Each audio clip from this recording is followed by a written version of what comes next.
आदिवासी गोंड गोवारी समाज को आदिवासी जाति प्रमाण पत्र दिलाने और अन्य मांगों को लेकर नागपुर में एक दिवसीय ठिया आंदोलन किया गया।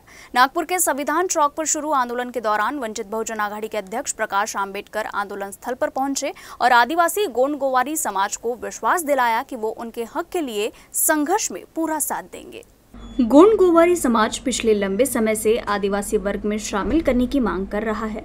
गोंड गोवारी समाज को आदिवासी वर्ग का जाति प्रमाण पत्र दिलाने और अन्य मांगों को लेकर नागपुर में कई बार आंदोलन किया गया है। अब फिर से अपनी मांगों को लेकर गोंड गोवारी समाज ने नागपुर के संविधान चौक पर आंदोलन किया। इस दौरान वंचित बहुजन आघाड़ी के अध्यक्ष प्रकाश आंबेडकर भी आंदोलन स्थल पर पहुंचे और गोंड गोवारी समाज के न्याय और उनका अधिकार दिलाने के लिए हर संभव प्रयास करने का विश्वास दिलाया। महाराष्ट्रामध्ये हा सीपीएन बिरार प्रॉविन्समधून आलेला भाग आहे। शासनाने माझ्या अंदाजाने हे जे सगळे